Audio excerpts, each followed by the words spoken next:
గడిచినటువంటి ఆదివారం నుంచి ఈ ఆదివారం వరకు కూడా దేవుడు తన ఉచితమైన కృప చూపించి రీతిగా సజీవ లెక్కలో నిలబెట్టి దేవుని మందిరానికి మరొకసారి మనందరిని కూడా తోడుకొని వచ్చి దేవుని ఆరాధించడానికి, దేవుని మహిమపరచడానికి, ఆయన్ని కీర్తించటానికి, మన హృదయాల్ని తెరిచి ప్రభువుని ఘనపరచటానికి దేవుడిచ్చినటువంటి మహాతరుణాన్ని బట్టి ముందుగా దేవునికి నా హృదయపూర్వక కృతజ్ఞతాస్తుతులు అర్పిస్తూ ఉన్నాను.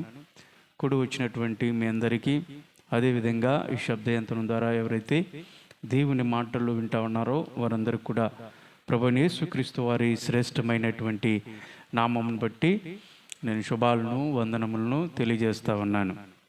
ఇప్పటి వరకు దేవుణ్ణి పాటల ద్వారా ఆయన మహిమపరిచాము, ఆరాధించాము, మన హృదయాలను తెరిచి ఆయన్ని మనసారా ప్రభుని స్తుతించాము. ఇప్పుడు ప్రాముఖ్యమైనటువంటి సమయానికి మనం వచ్చాము. దేవుడు వాక్యమై ఉన్నటువంటి దేవుడు గనుక ఆయన వాక్యంతో మనందరితో మాట్లాడాలని ఆయన ఇష్టపడుతూ ఉన్నాడు. ప్రతి రోజు ప్రభు మనతో మాట్లాడాలని ఆయన ఇష్టపడుతూ ఉంటాడు. ఎవరైతే ఆసక్తి కలిగి దేవుణ్ణి వెతుకుతారో ఖచ్చితంగా దేవుడు వారితో మాట్లాడుతాడు. కొంతమంది కొన్ని సమస్యలతో, కొన్ని ప్రశ్నలతో సతమతమైపోతూ ఉంటారు. ప్రశ్నలకి జవాబులు రాక ఎటువైపును చూసినప్పుడు కూడా ఏవో సమస్యలు, కొన్ని ఒడిదుడుకులు వస్తూ ఉన్నప్పుడు ప్రభు సన్నిధికి వచ్చినటువంటి మీ అందరూ కూడా, ప్రభా ఈ ప్రశ్నకు నాకు జవాబు దొరకట్లేదు, ఈ ప్రశ్నకు నాకు జవాబుని తెలియచేవా, నాతో మాట్లాడవా ప్రభువా అని నువ్వు అడగాలి. అడిగితే ఖచ్చితంగా మాట్లాడతాడు దేవుడు, ఖచ్చితంగా మాట్లాడతాడు. కాబట్టి ఆయన మాట్లాడే దేవుడు. మనం ఇక్కడ తెలుసుకోవాల్సింది, మనం ఆరాధిస్తున్నటువంటి దేవుడు మోగ విగ్రహము కాదు, రాయి, రప్ప, చెట్టు, చేమ కాదు. ఆయన మాట్లాడే దేవుడు. గట్టిగా దేవుని స్తోత్రం చెప్పండి, హల్లెలూయా.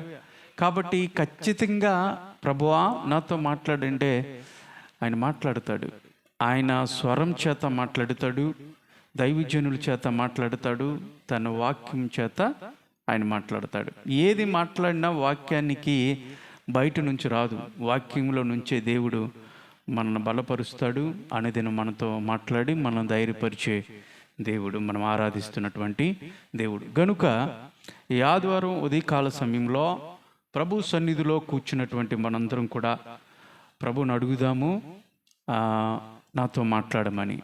కాబట్టి వాక్యాన్ని క్షుణ్ణంగా పరిశీలిద్దాము. ఈరోజు ఉదయకాల సమయంలో ప్రభు మనతో ఏం మాట్లాడదలుచుకున్నాడో జాగ్రత్తగా పరిశీలిద్దాం.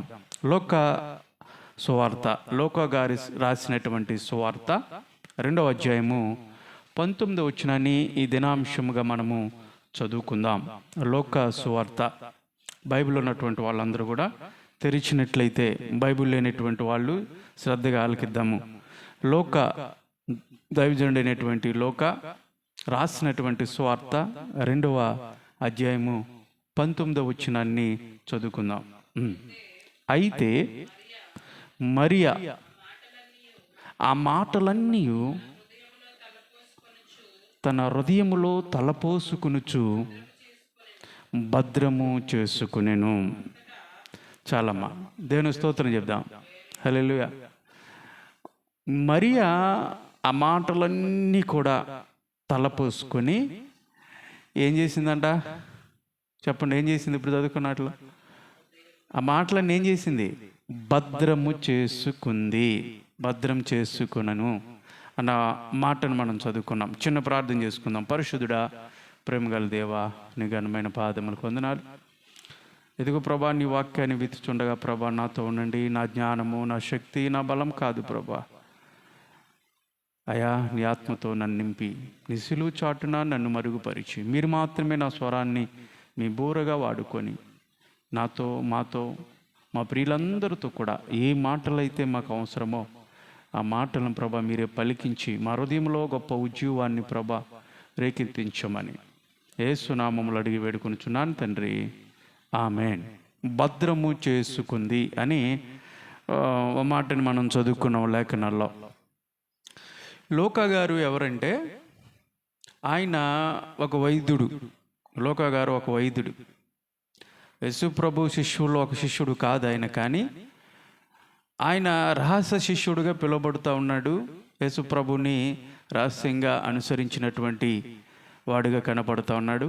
అంత మాత్రమే కాదు, కానీ యేసు ప్రభు చనిపోయినప్పుడు, యేసు ప్రభు సిలువ మరణం పొందినప్పుడు సిలువలో ఆయన చనిపోయాడు అన్న విషయాన్ని నిర్ధారించింది కూడా ఈ వైద్యుడైనటువంటి లోకా గారే. పిలాతు దగ్గరికి వెళ్ళి పిలాతుని అడిగినప్పుడు, యేసు ప్రభు చనిపోయాడు, మాకు మరి ఆ సమాధి కార్యక్రమాన్ని చేయటానికి ఆయన యొక్క బాడీని మాకు అప్పచెప్పండి అని చెప్పేసి అరిమతయి యోసేపు అడిగినప్పుడు, యేసు ప్రభు అప్పుడే చనిపోయాడా అని అడిగాడు.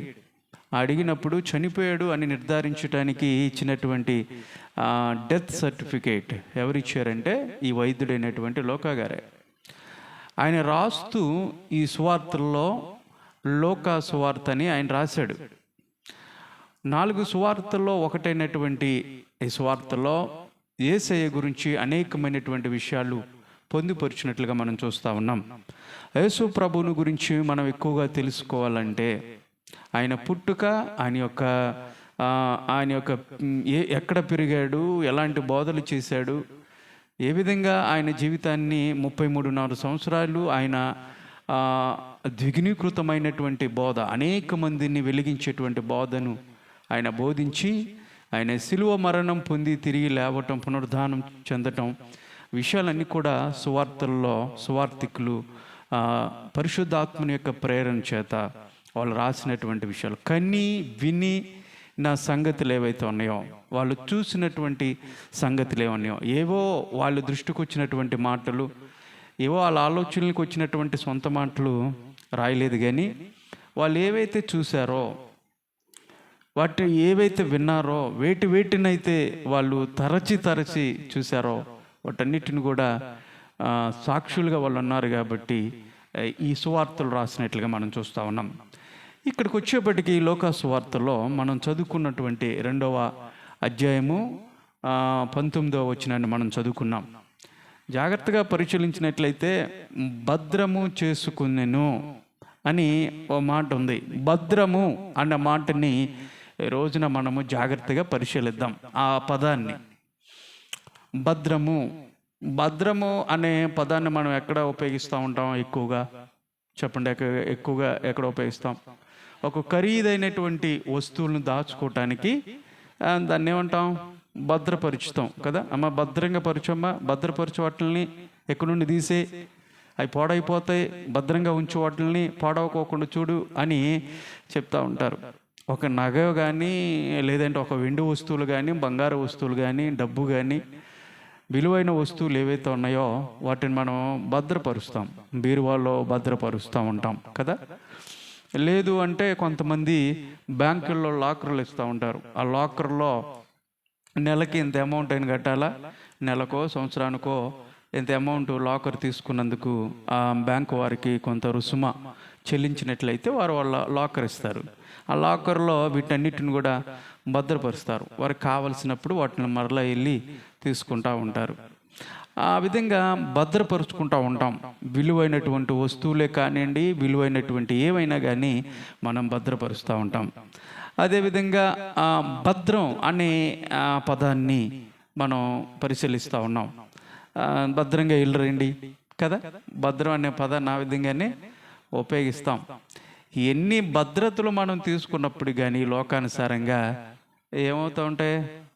ఆ భద్రం కాస్త ఫర్ సపోజ్ ఇప్పుడు మనం బంగారాన్నో డబ్బునో విలువైన వస్తువుల్ని మనం దాచుకున్నాం అనుకో, దొంగలు ఏం చేస్తున్నారు? దొంగిలిచ్చేస్తూ ఉన్నారు, వాటిని బద్దలు కొట్టేస్తూ ఉన్నారు కదా. మనం దాచుకున్నటువంటి ఆ వస్తువుల్ని దొంగలో కండం వేసేసి, లేదంటే ఇంట్లోకి ప్రవేశించి ఆ బీరువాన్ని పగలగొట్టేసి ఆ వస్తువులన్నీ దోసుకొని వెళ్ళిపోతూ ఉన్నారు ఈ రోజున. అంటే ఈ లోకాన సంబంధమైనటువంటి వేటి కోసం అయితే మనం ఎంపర్లాడుతూ వేటినైతే పోగు చేసుకొని భద్రంగా పొందుపరుచుకుంటూ ఉన్నామో వాటిని ఒక రోజున వాటికి భద్రత ఉందా నిజంగా అంటే ఖచ్చితంగా లేదనే చెప్పాలా. ఎప్పుడు అవి దొంగిలించబడతాయో, ఎప్పుడు అపహరించబడతాయో మనకి తెలీదు. అంటే సరైనటువంటి భద్రత లేనటువంటి పరిస్థితుల్లో ఈ లోకంలో మనం ఉన్నప్పుడు వేటిని మనం భద్రపరుచుకోవాలా? వేటిని మన జీవితంలో భద్రపరుచుకుంటే మన జీవితానికి ప్రయోజనకరము, మన ఆధ్యాత్మిక జీవితానికి ప్రయోజనకరము అన్న విషయాల్ని మనం జాగ్రత్తగా పరిశీలించినట్లయితే ఇక్కడ ఒక ఆవిడ కనపడుతూ ఉంది. ఆవిడ పేరు మరియా. పేరేంటి? మరియా. యేసు ప్రభు యొక్క తల్లి అయినటువంటి ఈ మరియా ఆ మాటలన్నీ పోగు చేసుకొని వాటిని మరలా తలపోసుకొని భద్రపరుచుకుంది అనే మాటను మనం చదివినప్పుడు ఆ వాస్తవంగా పైన జరిగినటువంటి కమ్యూనికేషన్ ఏం జరిగి ఉంటుంది, ఏ మాటలను ఆవిడ భద్రపరుచుకుంది అని ఆలోచిస్తే, యేసు ప్రభు పుట్టిన తర్వాత ఇప్పుడు మనం ఏ మాసంలోకి వచ్చేసాం? క్రిస్మస్ మాసంలోకి అడుగు పెట్టాం. ఈ రోజుతో నవంబర్ అయిపోయిందిగా, అయిపోయింది. నవంబర్ ఈ రోజుతో అయిపోయింది. ఆఖరి నెల అనమాట. ఆఖరి నెలలో చివరి తేదీన మనం ఉన్నాం. రేపు మనం డిసెంబర్ నెలలోకి ప్రవేశిస్తూ ఉన్నాం. డిసెంబర్ 1 మనం ప్రవేశిస్తూ ఉన్నాం. అంటే ఏం మొదలైంది అంటే క్రిస్మస్ మొదలైంది. క్రిస్మస్ సంబరాలు బాగా జరుపుకుంటూ ఉంటాం. ప్రపంచంలో ఎక్కువ మంది, ప్రపంచం మొత్తం కూడా అన్ని దేశాల వారు జరుపుకునేటువంటి పండుగ ఏదైనా ఉంది అంటే అది క్రిస్మస్ పండుగ మాత్రమే. ప్రభు పుట్టినటువంటి ఆ దినాన్ని అన్ని దేశాల వారు, అన్ని కులాల వారు, అన్ని మతాల వారు ఏ భేదం లేకోకుండా ప్రభు జన్మదిన వేడుకను ఎంతో వైభవంగా జరుపుకుంటూ ఉంటాం. సంబరాలు, సంతోషంతో మనం జరుపుకునే మాసంలోకి మనం అడిగి పెట్టాం. అయితే జరిగినటువంటి విషయాన్ని మనం జాగ్రత్తగా పరిశీలించినట్లయితే యేసు ప్రభు పుట్టాడు. యేసు ప్రభు ఈ లోకానికి వచ్చినప్పుడు ఇదంతా మనకి తెలుసు, నేను చెప్పుకుంటా వెళ్ళిపోతాను. బెత్లెహేములో ఆయన పుట్టినప్పుడు మొట్టమొదటిసారిగా గొర్రెలు కాస్తున్నటువంటి వారికి ప్రభువు దూత కనబడి ఆ సందేశాన్ని వినిపించినట్లుగా మనం చూస్తూ ఉన్నాం. యేసు ప్రభు పుట్టుక అనగానే మొట్టమొదటిగా మనం గుర్తొచ్చేది ఆ సంఘటనలో గొర్రెల కాపరులు గుర్తొస్తారు, జ్ఞానులు గుర్తొస్తారు కదా. గొర్రెల కాపరులు, జ్ఞానులు, దేవదూతలు, వీరందరూ కూడా మనకి జ్ఞాపకం చేసుకుంటూ ఉంటాము. అయితే గొర్రెల కాపరులు ఎక్కడున్నారు అంటే ఊరు వెలుపట వాళ్ళు గొర్రెలు కాస్తూ ఉన్నప్పుడు చీకటి పడిపోయింది. చీకటి సమయంలో అంటే రాత్రికాల సమయంలో యేసు ప్రభు పుట్టాడు అన్నటువంటి సందేశాన్ని ప్రపంచానికి తెలియచేయాలి. కాబట్టి దేవుడే తెలియజేయాలి, ఇంకెవరు తెలియజేస్తారు? ఆయనే తెలియజేయాలి. ఆ సందర్భం వచ్చినప్పుడు దేవదూతలు గొల్లలంటే అదేదో కులానికి సంబంధించినటువంటి వాళ్ళు కాదు. ఆ దినాల్లో అక్కడ యెరూషలేము ఆ ప్రాంతాల్లో, ఆ పట్టణంలో ఈ కాపర్లు ఎవరైతే ఉన్నారో, గొర్రెలు కాసేటువంటి కాపర్లని గొల్లలు అని పిలిచేవారు.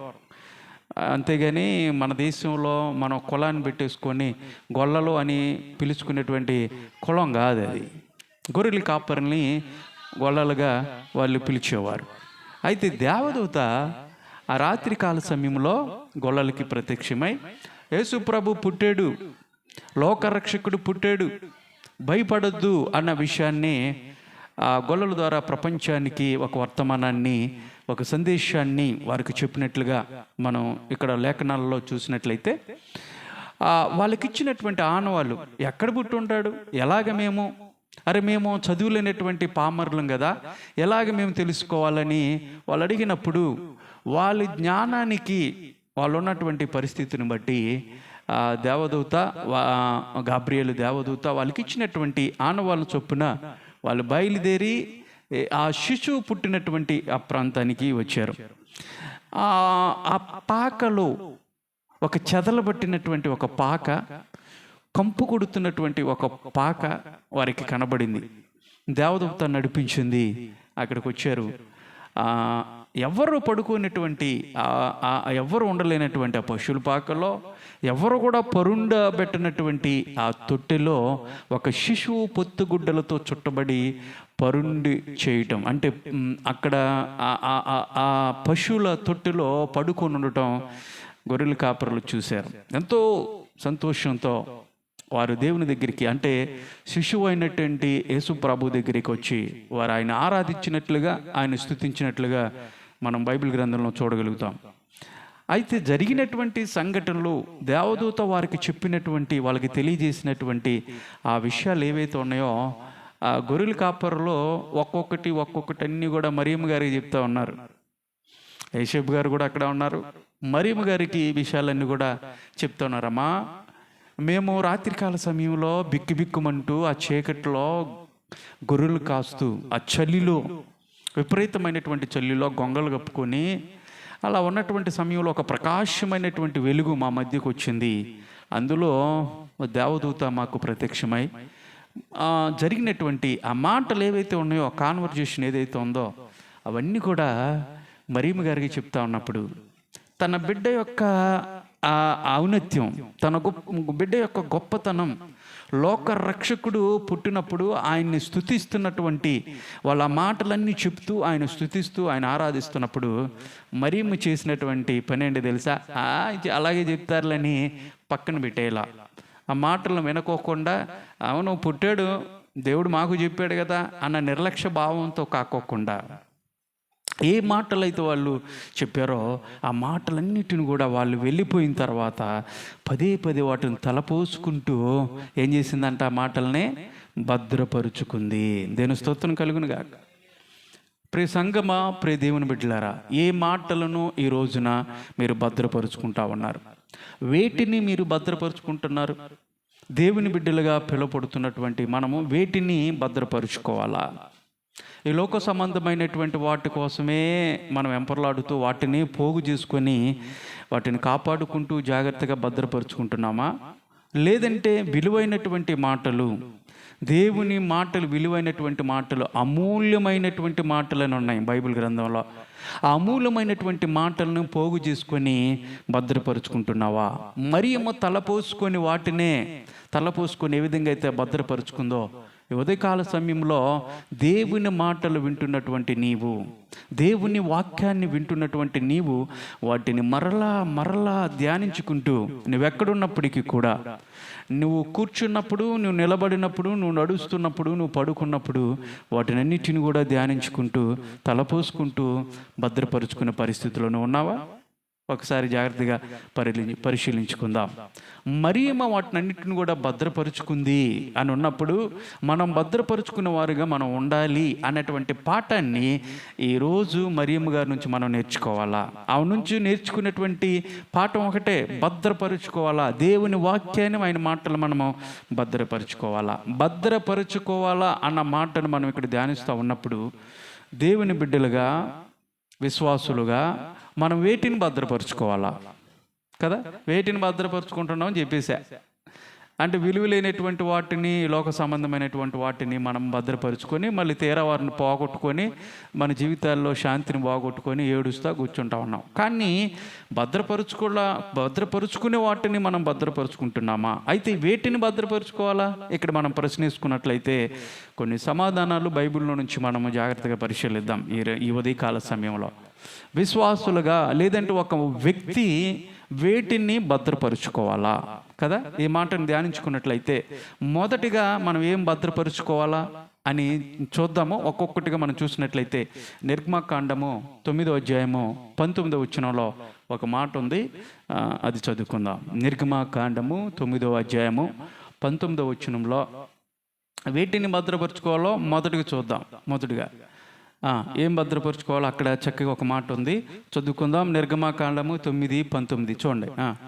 కాబట్టి నీవు ఇప్పుడు పంపి నీ పశువులను, పొలములో నీకు కలిగినదంతయు యావత్తును ఎలాగ భద్రపరచాలంట? త్వరగా భద్ర చేయుము, ఇంటికి రప్పింపబడక పొలములో ఉండు ప్రతి మనుషుని మీదను, జంతువు మీదను వడగండ్లు కురుయును, అప్పుడు అవన్నీ చచ్చునని చెప్పెను, చెప్పమనెను. చాలు. ఇక్కడ భద్రము అన్నటువంటి మాటను మనం చదువుకున్నాం, అవునా? మొత్తాన్ని భద్రము చేసుకునుము మాట ఉంది అక్కడ. ఇప్పుడు చదివామా? ఏం భద్రం చేసుకోమన్నాడు? నీకున్నటువంటి వాటన్నిటిని, మనుషులను జంతువులను భద్రము చేసుకునుము అని ఎవరెవరితో చెప్పారు ఈ మాట అంటే, దేవుడు మోషేని పిలిచాడు. మోషేతో చెప్తున్నటువంటి మాట, పొలములో ఉన్నటువంటి ప్రతి మనిషిని, ప్రతి పశువును, నీకు కలిగినటువంటి యావత్తును నువ్వు భద్రం చేసుకొని చెప్పు మోషే అని దేవుడు మోషేతో చెప్తా ఉన్నాడు. ఎందుకు భద్రం చేసుకోవాలి ప్రభువా అంటే, వడగండ్లు పడబోతా ఉన్నాయి. వడగండ్లు పడితే ఏమవుతుంది? వడగండ్ల వర్షం ఎప్పుడైనా చూసారా మీరు? చూసారా వడగండ్లు వర్షం? చిన్న చిన్న వడగండ్లు నేను చూసాము. అంటే ఇప్పుడు ఉన్నటువంటి జనరేషను వాళ్ళకి తెలియదేమో కానీ, లేదా కొంతమంది తెలిసి ఉండొచ్చు, పెద్దవారు మీ అందరికీ తెలుసు. వడగండ్లు వర్షం అంటే చిన్న చిన్న వడగండ్లు పడితే పెద్ద ప్రాబ్లం లేదు. తల మీద పడిన టప్పీమని పడితే కొంచెం చురుక్కుమంటాయి, దాంట్లో తడిసినంత మాత్రాన పెద్ద ప్రమాదం ఉండదు. కానీ పెద్ద పెద్ద వడగండ్లు పడ్డాయి అనుకో, అప్పుడు ఏమవుద్ది? తల బద్దలైపోతాయి కదా, తల పగిలిపోతాయి. పెద్ద పెద్ద వడగండ్లు పడ్డాయి అనుకో, తల బద్దలైపోయి చనిపోతారు. పైనుంచి పడే వాటిని అంటే వడగండ్లు పైనుంచి పడతాయి, ఆకాశం నుంచి పడతాయి. ఒకసారి ఒక ప్రాంతంలో మీ అందరికీ తెలుసు, చేపలు పడ్డాయి అంట. ఏం పడ్డాయి? చేపల వర్షం పడతా ఉంటుంటే ఏం పడుతున్నాయి అంటే చేపలు పడుతున్నాయి అంట. వాటన్నిటిని కూడా పరిగెత్తుకుని చక్కగా అందరూ జాగ్రత్త తీసుకున్నారు. పెద్ద పెద్ద చేపలు అన్నిటిని కూడా జాగ్రత్త చేసుకున్నారు. మన ప్రాంతంలో ఎప్పుడైనా చేపలు పడ్డాయా? మన ప్రాంతం చేపలు పడలే, కానీ కొన్ని ప్రాంతాల్లో మనం వింటూ ఉంటాం ఆ చేపలు పడుతూ ఉంటాయి. అంటే సముద్రంలో ఒక సుడిగాలు వచ్చినప్పుడు ఆ సుడిగాల వల్ల చేపలు ఉన్నటువంటి ఆ ప్రాంతం అంతా కూడా పైకి వెళ్ళి కింద పడుతూ ఉంటాయి. ఆ దగ్గర ఉన్నటువంటి ఆ ఊరుల్లో పడుతూ ఉంటాయి. ఆ విధంగా ఒకసారి చేపలు పడ్డాయి. అందరూ కూడా పోగు చేసుకున్నారు. చేపలు ఎన్నెన్ని తింటారు కదా, చేపలు పడుతూ ఉంటాయి. ఇట్లా కొన్ని మనకి కనపడుతూ ఉంటాయి. మరొక చోట ఒక కొండపల్లిలో నేను ఒకసారి అది చూశాను. నేను కొండపల్లిలో ఈ ఆయిల్ ట్యాంకర్స్ ఉంటాయి, ఆయిల్ కంపెనీస్ ఉన్నాయి కదా, ఆయిల్ కంపెనీలు పెద్ద పెద్ద కంపెనీలు ఉన్నాయి. అక్కడ పెద్ద పెద్ద ట్యాంకర్స్లో నిల్వ చేస్తూ ఉంటారు. పెద్ద ట్యాంకర్స్లో ఆయిల్ని నిల్వ చేస్తూ ఉంటారు. ఒక రోజున ఏమైందంటే ఆ ట్యాంకర్ లీక్ అవ్వటం, పేలిపోవటం ఏదో జరిగింది. అది అందులో ఉన్నటువంటి ఆయిల్ అంతా కూడా ఆ రోడ్డుని క్రాస్ చేసేసి కాలువల ద్వారా పంట పొలాలు అలా వెళ్ళిపోతూ ఉంది. కాలువల ద్వారా వెళ్ళిపోతూ ఉంది. ఆ పక్కన ఉన్నటువంటి వాళ్ళు అదంతా కూడా వాళ్ళందరూ అక్కడ ఆగిపోయి బకెట్లు తెచ్చేసుకొని బకెట్లు తోడుకుంటూ ఉన్నారు. స్టోర్ చేసుకుంటానికి వాళ్ళకి ఇంకేమి లేవు. బకెట్లు అయిపోయినాయి, తొట్టులు అయిపోయినాయి, వాళ్ళ దగ్గర ఉన్నాయి కూడా. ఎవరైనా అప్పిస్తారా? వాళ్ళకి కావాలిగా. అమ్మ మీ తొట్టు కానీ ఏదైనా ఒక బకెట్, ఒక పాత్ర మాకు అప్పిమట్టు, మాకు కావద్దండి అంటారు కదా. అట్లాగా కొండపల్లి దగ్గర మా బంధువులు ఉన్నారు పినపాకలో. వీళ్ళందరూ కూడా ఆ ట్యాంకర్లో నుండి వస్తున్నటువంటి నూనె అంతా కూడా ఆ కాలువలు అలా వెళ్తూ ఉంటుంటే బకెట్లు, వాళ్ళ దగ్గర ఉన్న డేక్షాలతో సహా మొత్తం ఇళ్ళల్లో వంట సామాన్తో సహా ఫిల్ చేసేసారు. వంట ఏంటి అంటే తర్వాత సంగతి. అది సాయంత్రం ఏం వండుకోవాలనేది తర్వాత సంగతి. ముందు ఆయిల్ మొత్తం కూడా ఏం చేస్తూ ఉన్నారంటే బకెట్లతో తీసుకెళ్ళి వాటిని కూడా భద్రపరుచుకుంటూ ఉంటారు. అంటే ఇలాంటి ట్యాంకర్లో పడిపోయినప్పుడు కానీ, లేదంటే కొన్ని చోట్ల పాల వ్యాన్లు పడిపోతూ ఉంటాయి. పాల వ్యాన్లు అలాగా ఫల్టీ కొట్టేసి రోడ్డు పక్కన పడిపోయినప్పుడు ఆ పాలన్నీ కూడా తోడుకుని వెళ్ళిపోతూ ఉంటారు. విషాదకరమైనటువంటి విషయం ఏంటంటే ఆ పడిపోయిన ఆ లారీలో ఉన్నటువంటి డ్రైవర్ కేకలేస్తూ ఉంటాడు, నన్ను కాపాడండి. ఎవరో పట్టించుకోరు. ఎంతసేపు అక్కడ ఉన్నటువంటి పాలు కానీ ఆయిల్ కానీ ఏవైతే ఆ విధంగా ట్యాంకర్లో పడిపోతూ ఉన్నప్పుడు రోడ్డు పక్కన వాళ్ళని కాపాడాల్సినటువంటి ఆ బాధ్యత ఉన్నప్పటికి కూడా వాళ్ళని పట్టించుకోకుండా, సరిగా చచ్చిపోతున్నటువంటి వాడిని కూడా పట్టించుకోకుండా ముందు అతన్ని బయటికి తీసుకొచ్చి నువ్వు తీసుకోవచ్చు, నీకు కావాల్సినంత తీసుకోవచ్చు.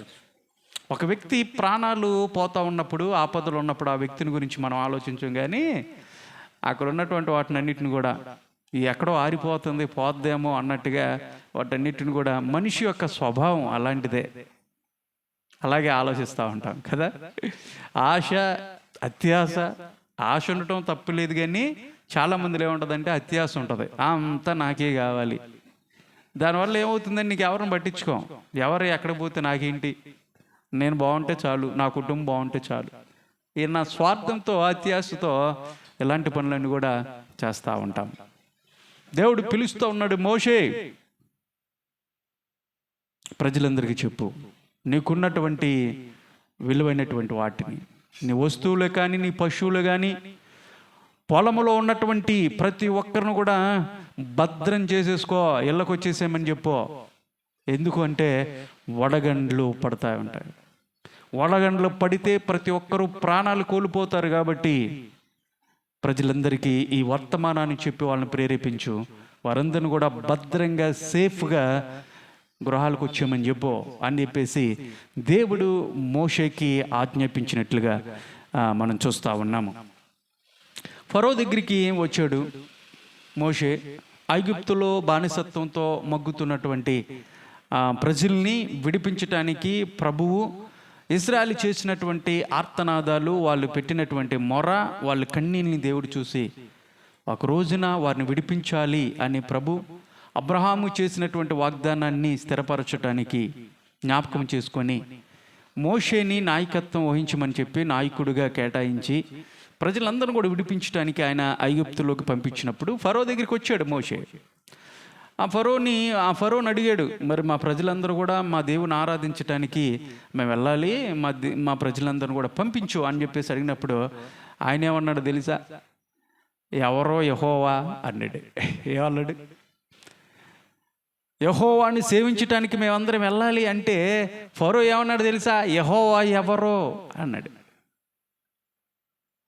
ఈ రోజుల్లో కూడా చాలామంది దేవుని మాటలను వినిపిస్తూ ఉన్నప్పుడు ఎవరండి ఆయన?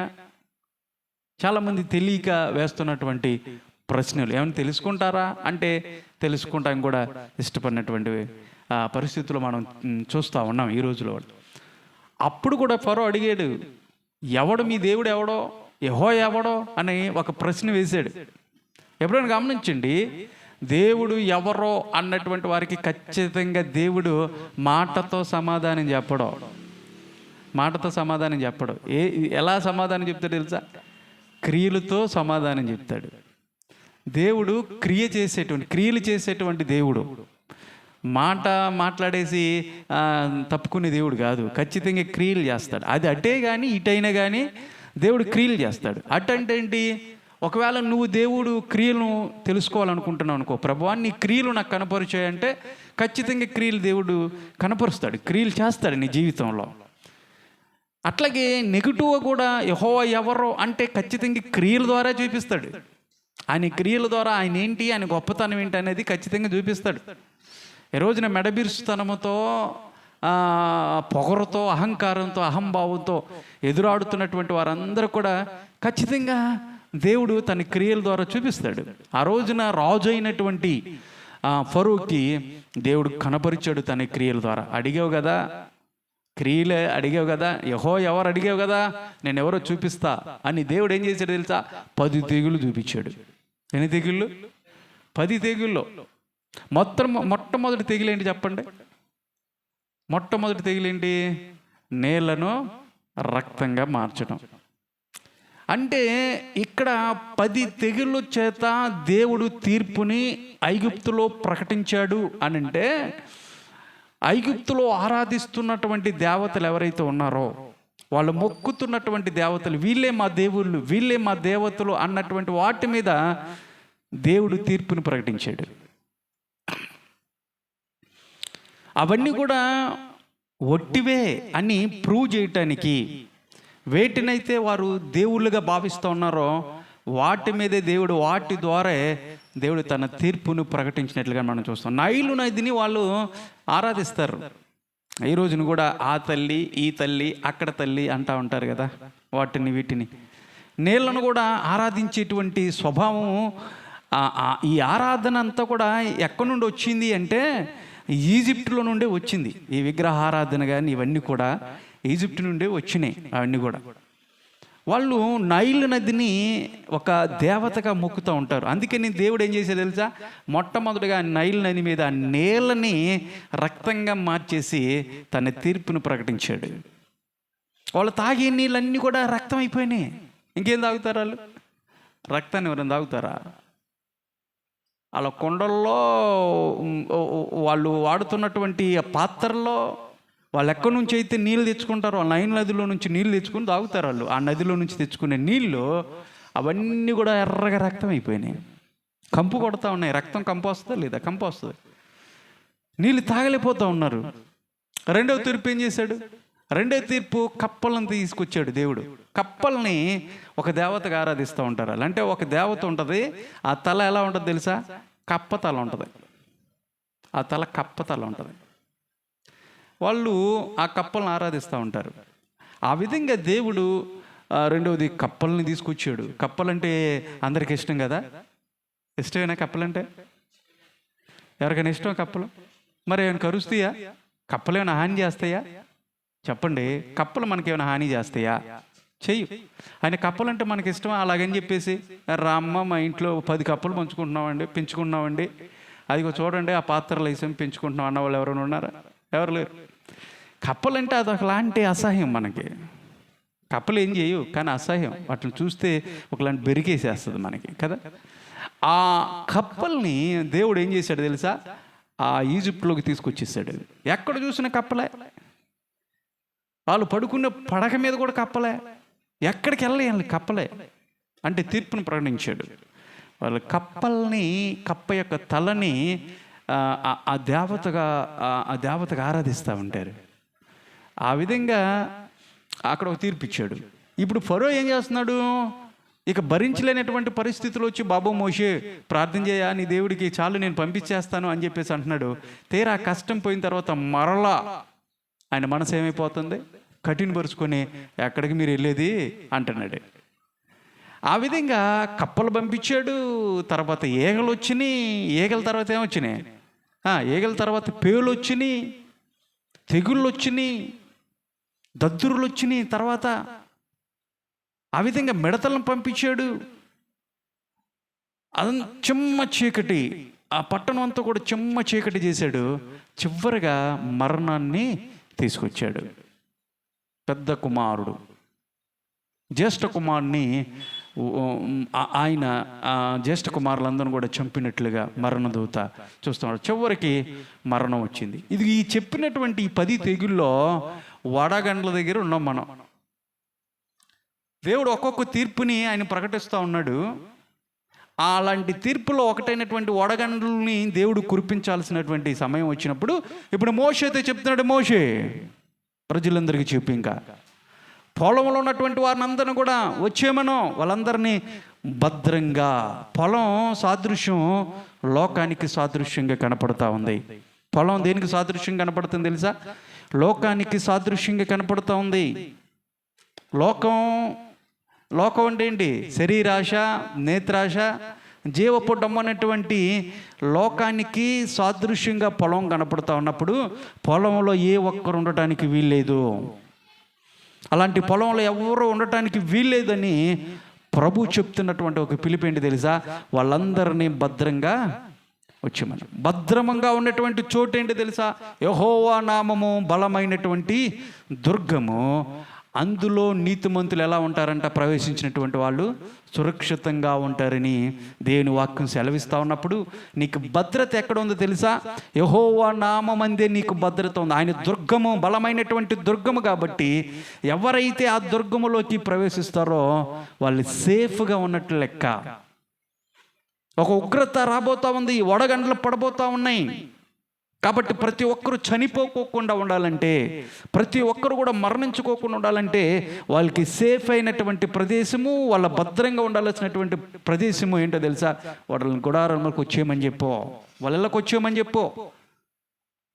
పొలం నీకు భద్రత ఇవ్వదు, పొలం నీకు సేఫ్ అయినటువంటి ప్రదేశం కాదు. అంటే ఈ లోకము నీకు సేఫ్ అయినటువంటి ప్రదేశం కాదు. ఈ లోకము నీకు భద్రతనివ్వదు. ఈ లోకము నీకు క్షేమాన్ని ఇవ్వదు. మరి ఎక్కడికి వస్తే నీకు భద్రత ఉందో తెలుసా? దేవుని యొక్క సన్నిధికి వచ్చినప్పుడు మాత్రమే నీకు భద్రత ఉంది. ఒక ఉగ్రత రాబోతా ఉంది.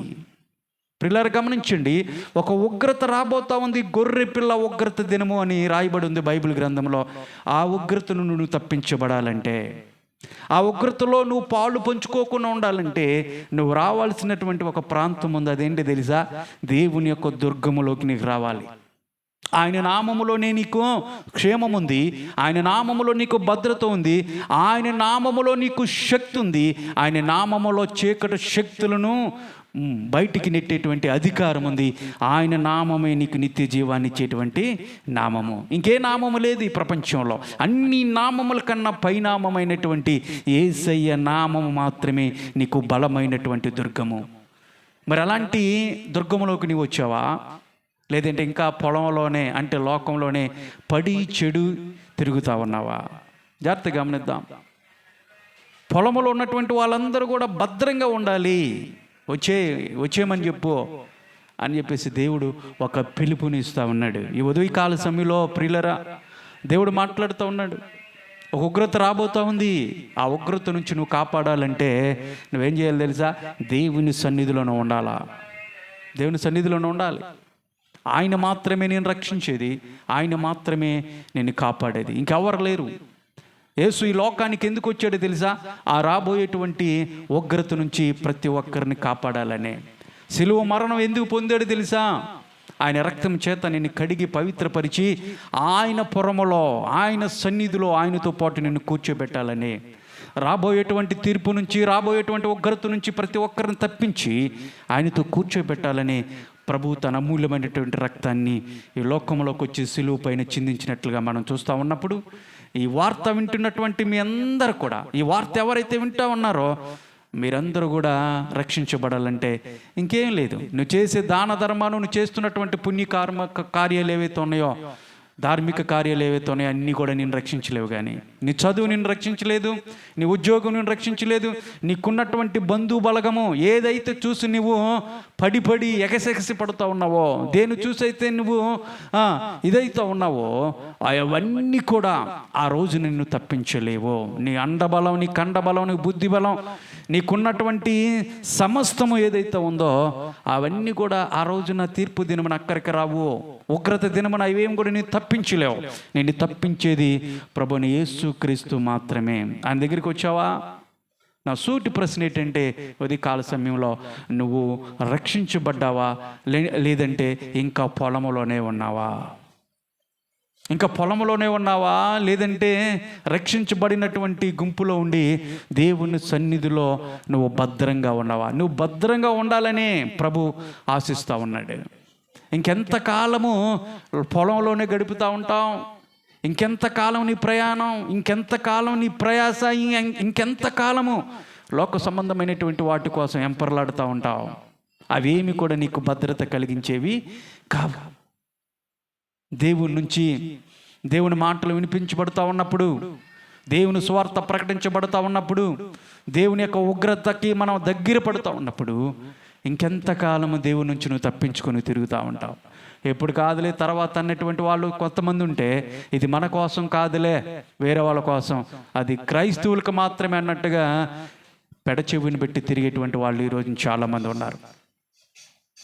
దేవుని స్వార్థను పక్కన పెట్టేసి పాపంలో బ్రతుకుతూ, పాపముల నుంచి విడిపించబడకోకుండా, రక్షించబడకోకుండా, దేవుని యొక్క స్వార్థను పట్టించుకోకుండా తిరుగుతూ ఉన్నటువంటి వాళ్ళు.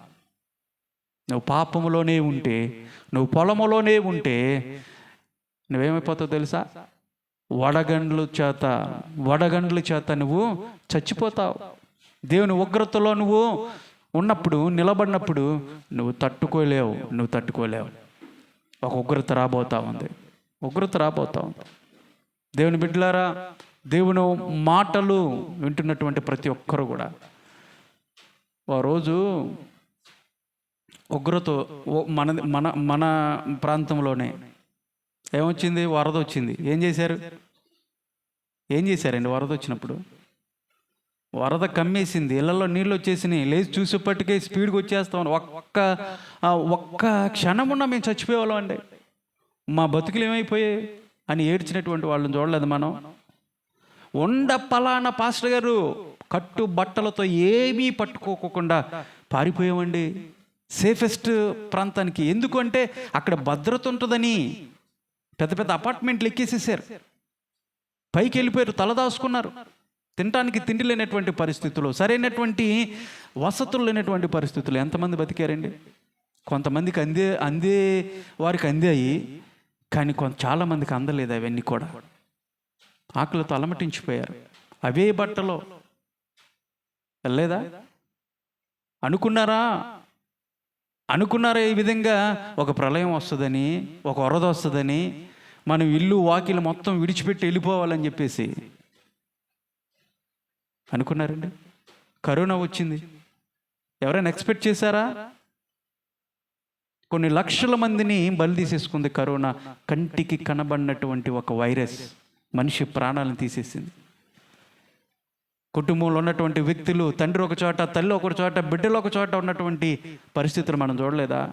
నూజివేడి ప్రాంతంలో ఒక కుటుంబంలో తండ్రి చూస్తేనేంటో ఒక ప్రాంతంలో ఉన్నాడు, ఒక హాస్పిటల్లో ఉన్నాడు, తల్లి ఒక హాస్పిటల్లో ఉంది, బిడ్డలు ఒక చోట ఉన్నారు.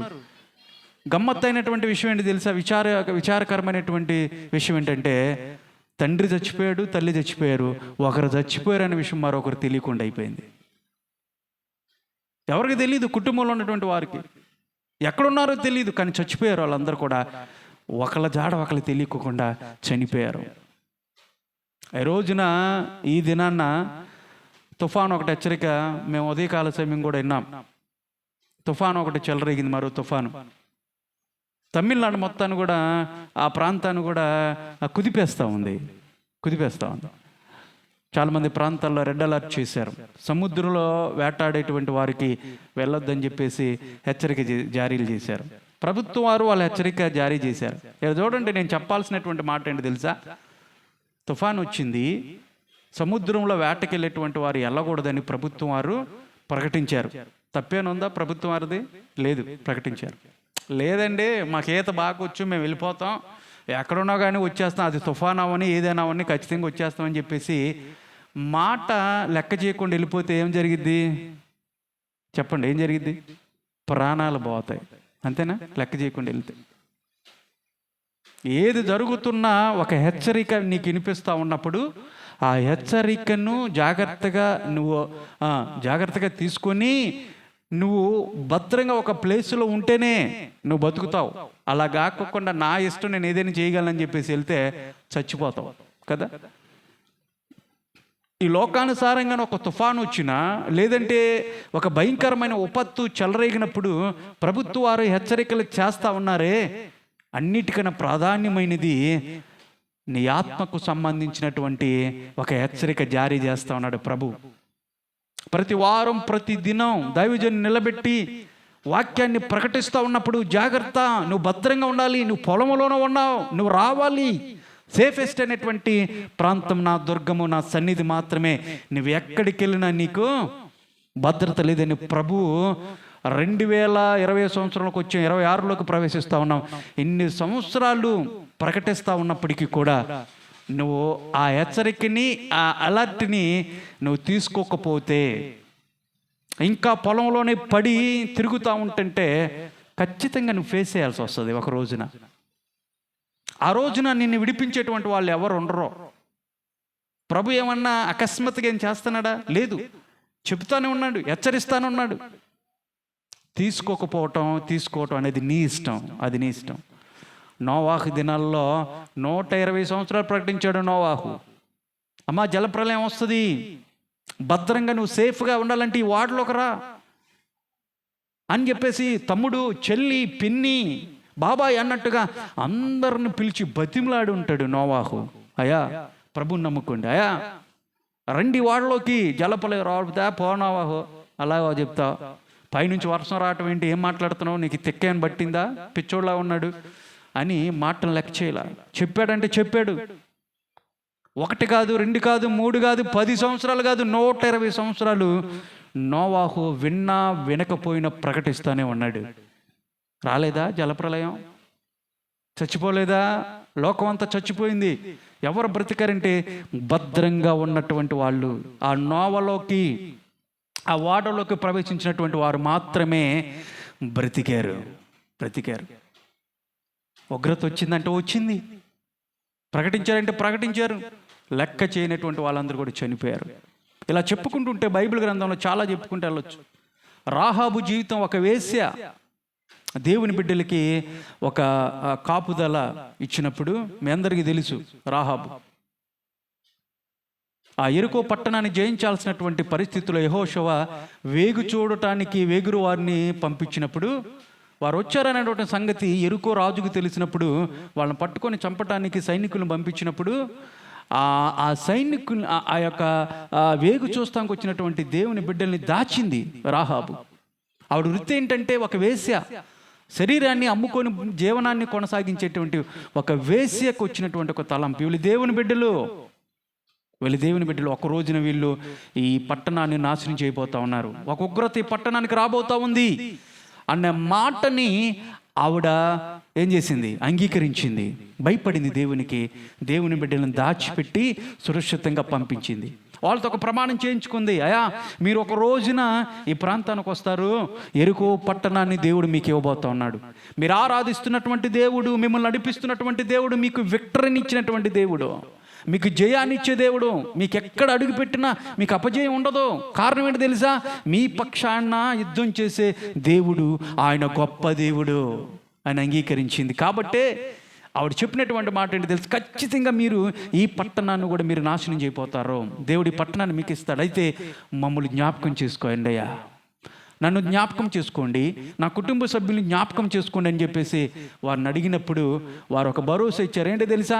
నీ కుటుంబంలో ఎవరైతే ఉంటారో నేను మిమ్మల్ని జ్ఞాపకం చేసుకుంటామని ఒక ఎర్రటి దారాన్ని కిటికీని ఒక ఆనవాలుగా కట్టినప్పుడు వాళ్ళు ఒక రోజున యెరికో పట్టణాన్ని నాశనం చేయడానికి ఇశ్రాయేల్ ప్రజలందరూ వచ్చినప్పుడు వాళ్ళకి జ్ఞాపకం చేసుకున్నారు. ఏ గృహానికైతే ఎర్రటి దారం ఉంటుందో ఆనవాళ్ళు ఉన్నటువంటి ఆ గృహాన్ని విడిచిపెట్టండి, తక్కినటువంటి వారిని అందరినీ, పశువులు, పిల్లలు ఎవరైతే ఉన్నారో వాళ్ళందరిని కూడా చంపేయండి అని ఒక పిలుపుని తీసుకొని అందరూ నాశనం చేసినట్లు, యెరికో పట్టణాన్ని కూల్చి అక్కడ ఉన్నటువంటి వారిని నాశనం చేసినట్లు చూసినప్పుడు ఆ నాశనములో, ఆ ఉగ్రతలో ఒకే ఒక కుటుంబం రక్షించబడింది. అది రాహాబు కుటుంబం. దేవుని స్తోత్రం కలుగును గాక. రాహాబు మాత్రమే ఉందా అక్కడ? రాహాబు మాత్రం ఉందా? రాహాబు చేసినటువంటి పని ఏంటి తెలుసా? తన బలగానందరిని తీసుకొచ్చి కుటుంబంలో కూర్చోబెట్టేసింది, ఆ ఇంట్లో కూర్చోబెట్టేసింది. ఒరే తమ్ముడు, ఒరే చెల్లి, రండి అందరూ వచ్చేసేయండి, ఉగ్రత రాబోతా ఉంది పట్టణానికి. మనం తప్పించబడాలంటే మీకున్నటువంటి భద్రత ఏంటి తెలుసా? ఈ గృహంలో ఉండాలి, మీరు రండి. తన కుటుంబస్తులందరిని కూడా పోగు చేసుకొని భద్రంగా ఆ ప్రాంతంలో ఉంచుకుంది. నేను రక్షించబడితే చాలే, ఒకరి గురించి నాకెందుకులే అని చెప్పేసి రాహాబు అనుకోలా. వారందరిని తోడుకొని వచ్చింది, భద్రంగా ఉంచింది. ప్రియులరా, పొలంలో ఉన్నటువంటి వారిని ఉద్దేశించి ఈ రోజున చెప్తా ఉన్నాడు, నీకు సేఫెస్ట్ అయినటువంటి ఒక ప్రాంతం, ఉగ్రత నుంచి నువ్వు తప్పించబడాలంటే, రాబోయేటువంటి ఉగ్రత అతి త్వరలో ఉంది. గొర్రెపిల్ల ఉగ్రత నుంచి నువ్వు తప్పించబడాలంటే మోషే ఎల్లో నా ప్రజలకి చెప్పు, పొలములో ఉన్నటువంటి వారందరిని కూడా వచ్చేమని ఇళ్ళకి, నీకున్నటువంటి వాటినన్నిటిని కూడా, పశువులని, ప్రతి ఒక్క వ్యక్తిని, అందరినీ వచ్చేమనో. వడగండ్లు పడుతూ ఉన్నాయి, వడగంటలు రాబోతూ ఉన్నాయి, ఆ వడగండ్లు అందరూ చనిపోతారు, ఉగ్రత రాబోతూ ఉందని ప్రభు చెప్తా ఉన్నప్పుడు గమనించాలి. ఈ రోజున పొలంలో ఉన్నారా? ఇంకా పొలంలోనే ఉన్నావా? అంటే లోకంలోనే ఉన్నావా? నువ్వు లోకంలో ఉంటే నీకు శిక్ష తప్పదు. నువ్వు చేస్తున్నటువంటి పాపం వలన ఏమొచ్చింది? పాపానికి జీతం మరణం అయితే, ఆ మరణం నుండి తప్పించబడటానికి, ఆ ఉగ్రత నుండి తప్పించబడటానికి యేసయ్య ఈ లోకానికి వచ్చి తమ అమూల్యమైనటువంటి రక్తాన్ని చిందించి రా నా దగ్గరికి అని ఆయన ఇప్పటికీ పిలుస్తూనే ఉంటే ఇంకా లెక్క చేయకుండా తిరుగుతూ ఉన్నావా? జాగ్రత్త సుమి, జాగ్రత్త. మరియా దేవుని యొక్క మాటలు, అంటే గొర్రెల కాపరులు చెప్పినటువంటి ఆ మాటలు ఏవైతే ఉన్నాయో శిశువు గురించి, ఆ మాటలన్నీ కూడా ఏం చేసుకుంటుందంటే తలపోసుకొని భద్రం చేసుకున్నప్పుడు, దేవుని బిడ్డలుగా మనం ఏం భద్రం చేసుకోవాలంటే, మొదటిగా పొలంలో ఉన్నటువంటి వారిని అందరూ కూడా సేఫెస్ట్ ప్లేస్కి వచ్చేయమని చెప్పేసి దేవుడు చెప్పినప్పుడు అక్కడ మాత్రమే భద్రపరచబడతారు. కాబట్టి భద్రపరచుకుని దేవుడు పిలిపించినప్పుడు మనందరం బలమైనటువంటి దుర్గము, బలమైనటువంటి దుర్గమైనటువంటి దేవుని సన్నిధిలోకి వచ్చినప్పుడు మాత్రమే మనకి నిత్య భద్రత, నిత్య జీవము దేవుడు అనుగ్రహిస్తాడు. దేవుని స్తోత్రం కలుగును గాక. రెండో మాటను చెప్పి నేను ముగిచేస్తాను. ఎక్కడ మనకి భద్రత ఉంది, ఏం భద్రం చేసుకోవాలి, మనము ఏం భద్రం చేసుకోవాలంటే, రెండోదిగా సామెతలు రాసినటువంటి గ్రంథం 4వ అధ్యాయము 23వ వచనంలో కూడా ఒక మాటని నేను త్వరగా చెప్పి ముగించేస్తాను. ఈ మాటతో నేను ముగించేస్తాను. సామెతలు 4వ అధ్యాయము 19వ వచనాన్ని చదువుకుందాం. సామెతల గ్రంథము 4వ అధ్యాయము 19వ వచనంలో కూడా అక్కడ ఒక భద్రత, దేన్ని మనం భద్రం చేసుకోవాలి అన్న మాటని సొలొమోను రాస్తూ అక్కడ జాగ్రత్తగా లేఖనాలను పరిశీలించినట్లయితే ఆ మాటను చదువుకుందాం. తేమ సామెతలు 4:19 స్పీడ్ తీయాలి.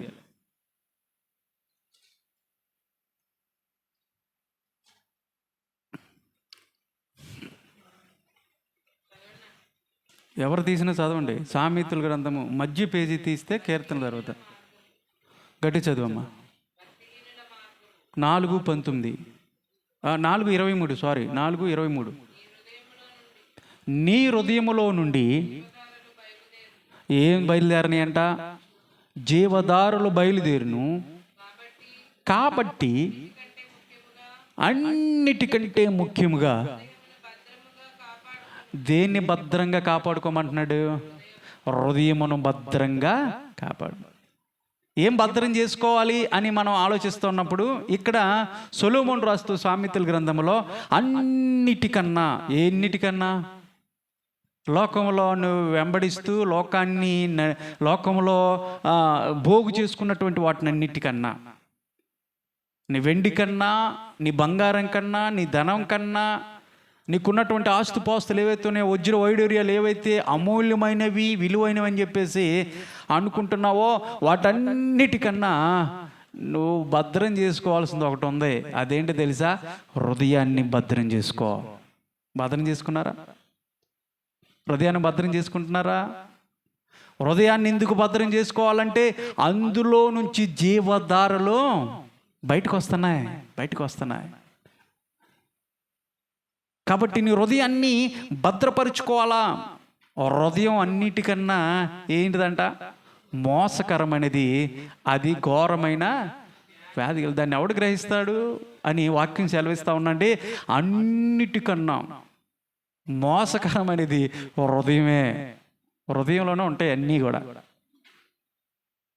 అది చాలా ఘోరమైన వ్యాధి గలది. ఒక వస్తువు పాడైపోతే ఆ వస్తువును బాగు చేసే వాళ్ళు ఉన్నారు ఈ లోకంలో. ఒక ఇల్లు పాతబడిపోతే, పాడైపోతే దాన్ని బాగు చేసేటువంటి వాళ్ళు ఉన్నారు. నీ సెల్ ఫోన్ పాడైపోతే బాగు చేసేటువంటి మెకానిక్ ఉన్నారు. నీ ఇంటిలో టీవీ పాడైపోతే టీవీని బాగు చేసేటువంటి మెకానిక్ ఉన్నారు. నీ ఇంటిలో ఏదైనా బండి పాడైపోతే దాన్ని బాగు చేసేటువంటి వాళ్ళు ఉన్నారు. కానీ హృదయాన్ని బాగు చేసేటువంటి వాళ్ళు ప్రపంచంలో ఎవరైనా ఉన్నారా? హృదయానికి వ్యాధి వచ్చింది, ఆ హృదయాన్ని బాగు చేసేటువంటి వాళ్ళు ఎవరున్నారు చెప్పండి ఈ లోకంలో? ఒకే ఒకరు ఉన్నారు. ఆయన మన ప్రభు అయిన యేసుక్రీస్తు మాత్రమే. దేవుని స్తోత్రం కలుగును గాక. నువ్వెక్కడికైనా నీ హృదయాన్ని బాగు చేసేటువంటి వాళ్ళు ఎవరు లేరు. కారణం ఏంటి తెలుసా?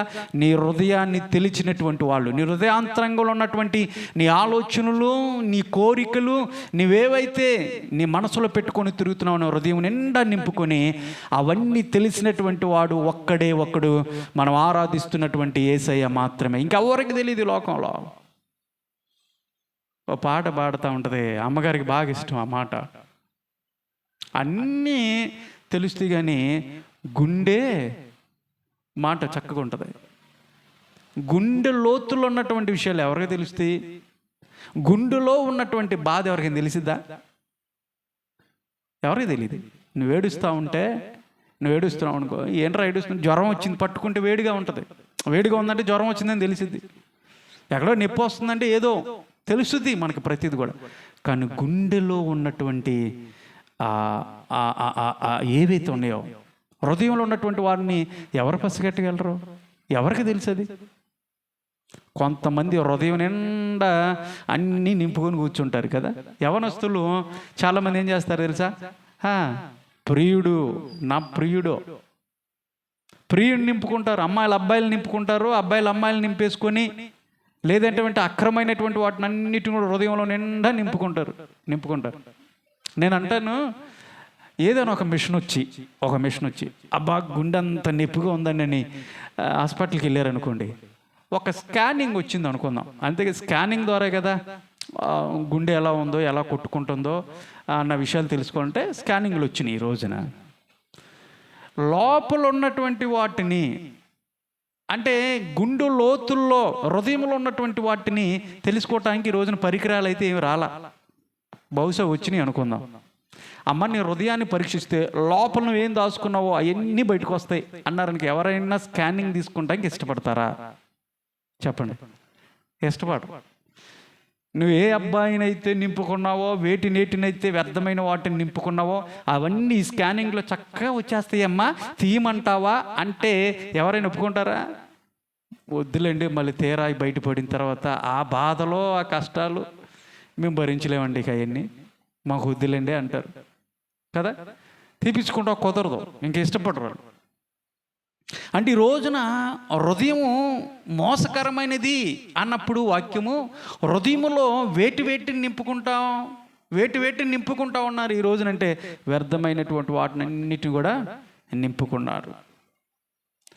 అందుకని సినిమా వాళ్ళు ఒక పాట చిన్నప్పుడు నాకు బాగా ఇష్టం, బాగా పాడేవాడు. హృదయం అనే కోవిలలో నిన్ను కొలిసానే, ఎలాగంట, దేవతగా. ఎలా అంట? దేవతగా కొలిసా నిన్ను. ఎవరినో పెట్టుకొని ఎవరినో ఆరాధిస్తూ దేవతగా కొలిసానే అన్నటువంటి ఒక పాటను సినిమా వాళ్ళు వాళ్ళ పక్కీలో రాశారు. వాస్తవంగా చూసినట్లయితే కోవెల అంటే ఏంటి? కోవెల అంటే గుడి. హృదయం అనేటువంటి కోవెల, హృదయం అనేటువంటి గుడిలో నిన్ను కొలిచాను అంటే దేవతగా నిన్ను పెట్టేసి నేను కొలిచేశాను.